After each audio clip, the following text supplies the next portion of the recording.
चैत्र पौर्णिमा 2026 हनुमान जयंती 2026 चैत्र पौर्णिमा आणि हनुमान जयंतीच्या दिवशी माता अन्नपूर्णेला अर्पण करा ही एक वस्तू करा हा प्रभावी उपाय. 7 पिढ्याचं दारिद्र्य दूर होऊन माता लक्ष्मी तुमच्या घरामध्ये अखंड वास करील. अखंड लक्ष्मी तुमच्या घरामध्ये नांदेल. नमस्कार मित्रांनो, श्री स्वामी समर्थ. मित्रांनो, आजचा दिवस तुम्हाला खूप छान सुखाचा आनंदाचा जावो हीच स्वामींच्या चरणी प्रार्थना करून आजच्या या आपल्या नवीन व्हिडिओला सुरुवात करूया. व्हिडिओमध्ये पुढे जाण्याआधी आपल्या चॅनलला सबस्क्राईब नक्की करा व व्हिडिओला एक लाईक अवश्य करा. 2 एप्रिल 2026 वार गुरुवार या दिवशी चैत्र पौर्णिमा आणि हनुमान जयंती आलेली आहे. मित्रांनो, आपल्या हिंदू धर्मामध्ये चैत्र पौर्णिमा आणि हनुमान जयंती याचं खूप महत्त्व आहे. याला आपल्या हिंदू धर्मामध्ये अनन्यसाधारण महत्त्व दिलं जातं. त्यामुळे ही तिथी अत्यंत महत्त्वाची मानली जाते. तर मित्रांनो, हनुमान जयंती जवळ आलेली आहे आणि चैत्र पौर्णिमा देखील या दिवशी आलेली आहे.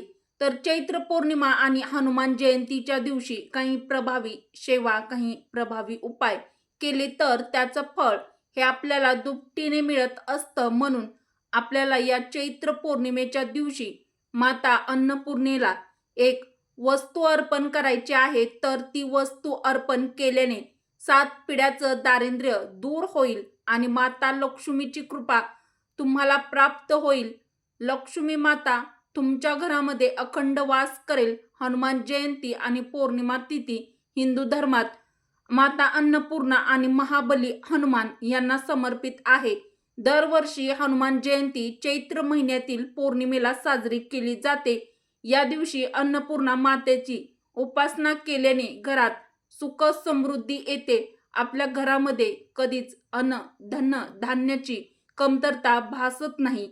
घरातील स्त्रीच्या हातून जर चविष्ट स्वयंपाक होत असेल तर असं म्हणतात की तिच्यावरती साक्षात माता अन्नपूर्णेचा आशीर्वाद तिला प्राप्त आहे.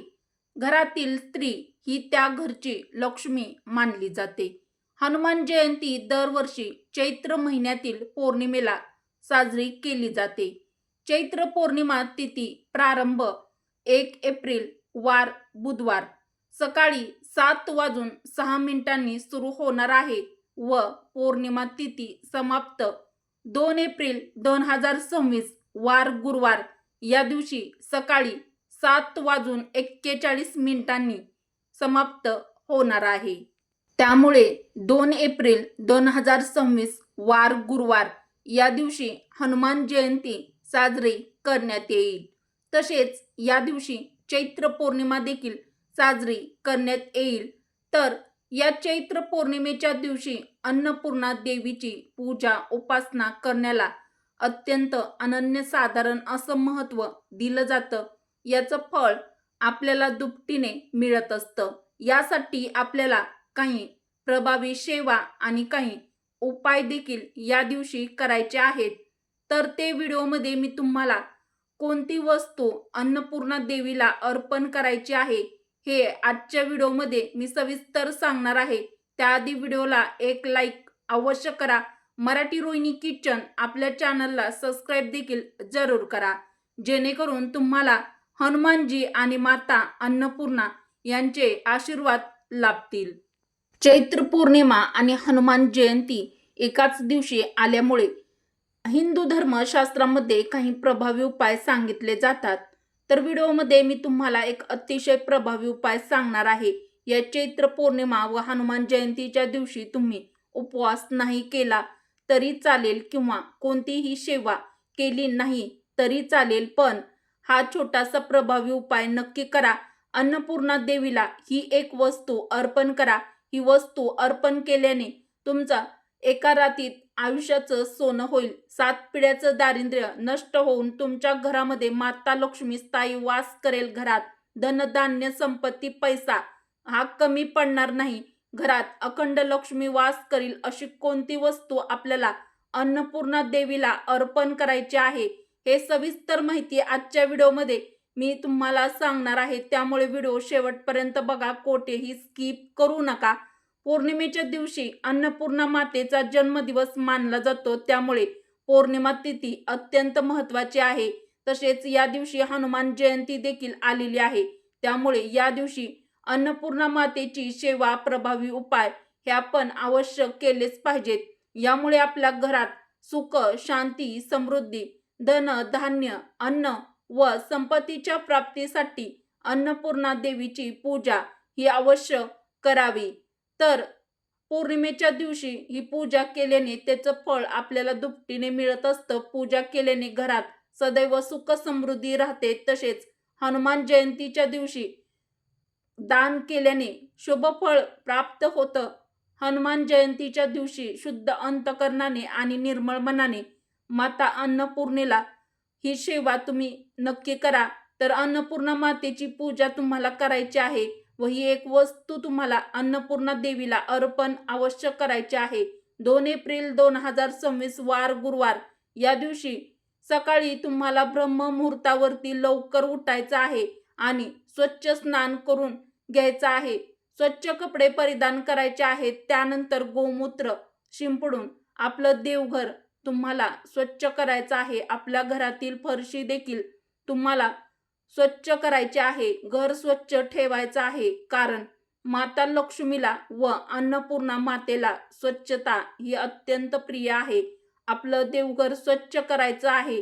देवघरातील सर्व देवांची विधिवतपणे पूजा करून देवपूजा उरकून घ्यायची आहे. तसेच हनुमानजींचा जर तुमच्या घरामध्ये फोटो असेल तर तुम्ही फोटोची देखील पूजा तुम्हाला करून घ्यायची आहे. लाल फूल अर्पण करायचं आहे. हनुमानजींच्या फोटोला नमस्कार करायचा आहे आणि गूळ व फुटाण्याचा किंवा बुंदीच्या लाडूचा नैवेद्य दाखवून हनुमानजींची तुम्हाला हनुमान जयंतीच्या दिवशी पूजा करून घ्यायची आहे. अगरबत्ती, धूप लावून तुम्हाला वातावरण प्रसन्न करायचं आहे व यानंतर एक वस्तू जी आपल्याला अन्नपूर्णा मातेला अर्पण करायची आहे. आता ही वस्तू तुम्ही सकाळच्या वेळेमध्ये अन्नपूर्णा मातेला अर्पण केली तर अत्यंत लाभदायक होईल, कारण सकाळी पौर्णिमा आहे. तर तुम्हाला वेळ मिळेल तेव्हा तुम्ही करू देखील शकता, पण सकाळीच करण्याचा प्रयत्न नक्की करा. तर आपल्याला प्रथम अन्नपूर्णा मातेच्या मूर्तीला पंचामृताने अभिषेक करून घ्यायचा आहे. तर अभिषेक करत असताना ओम अन्नपूर्णा देवी नमः या मंत्राचा जप तुम्हाला अवश्य करायचा आहे.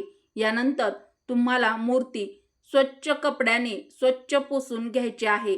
एखादी स्टीलची प्लेट किंवा एखादी खोलगट वाटी तुम्हाला घ्यायची आहे आणि त्यामध्ये कुंकवाने किंवा हळदीने त्या वाटीमध्ये स्वस्तिक काढून घ्यायचं आहे आणि त्यामध्ये आपल्याला आपल्या देवघरातील अन्नपूर्णा मातेची मूर्ती त्या वाटीमध्ये किंवा प्लेटमध्ये ठेवायची आहे. यानंतर आपल्याला जी वस्तू अन्नपूर्णा देवीला अर्पण करायची आहे तर ती वस्तू आहेत धने. तर आपल्याला स्वच्छ धने घ्यायचे आहेत. तर धने हे किडलेले, खराब झालेले धने नसावेत, तर धने हे स्वच्छ चांगले धने असावेत. तर असे धने घेण्याचा प्रयत्न करा, म्हणजेच घ्या. तर आपल्या उजव्या हातामध्ये हे धने घेऊन अन्नपूर्णा देवीच्या मूर्तीवरती, अन्नपूर्णा मातेच्या डोक्यावरती आपल्याला धने अर्पण करायचे आहेत. तर हे धने अर्पण करत असताना तुम्हाला ओम अन्नपूर्णा देवी नमः या मंत्राचा जप करायचा आहे व पुन्हा धने घ्यायचे आहेत. पुन्हा आपल्याला अन्नपूर्णा मातेच्या मस्तकावरती धने अर्पण करायचे आहेत. तर आपल्याला इतके धने अर्पण करायचे आहेत की अन्नपूर्णा मातेच्या खांद्यापर्यंत धने येतील. तर एवढे धने अर्पण करायचे आहेत.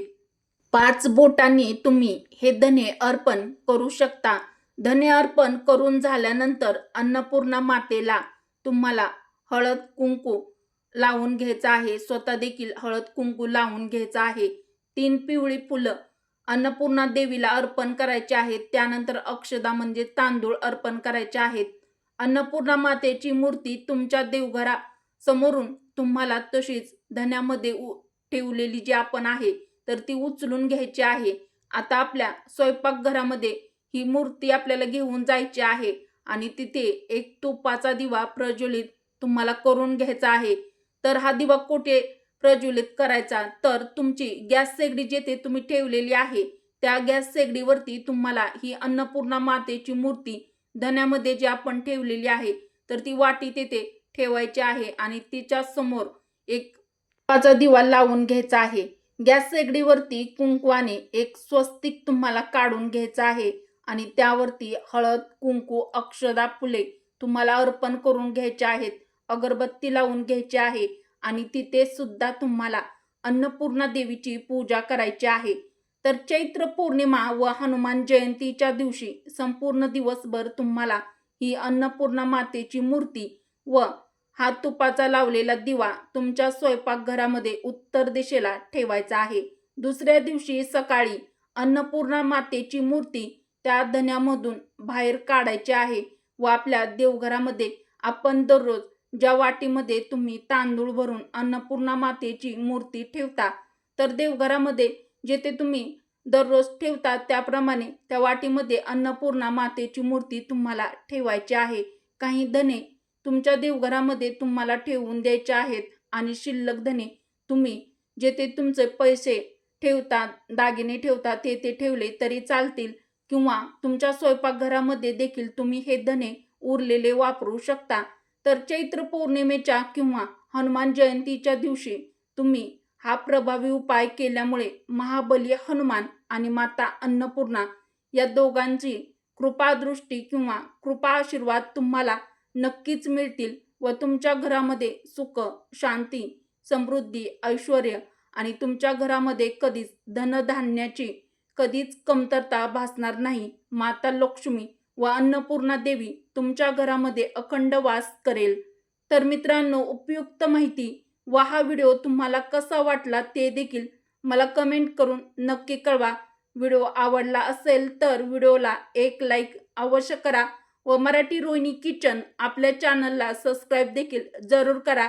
बेल आयकॉन प्रेस करा म्हणजे जेव्हा कधी मी नवीन व्हिडिओ अपलोड करेल त्याचं सर्वात आधी नोटिफिकेशन तुम्हाला मिळेल. व कमेंट बॉक्समध्ये जय हनुमान किंवा जय अन्नपूर्णा माता नक्की लिहा. व्हिडिओ शेवटपर्यंत पाहिल्याबद्दल तुम्हा सर्वांचे मनापासून धन्यवाद. श्री स्वामी समर्थ. जय श्रीराम, जय हनुमान, जय श्रीकृष्ण, जय माता लक्ष्मी, जय अन्नपूर्णा माता. धन्यवाद.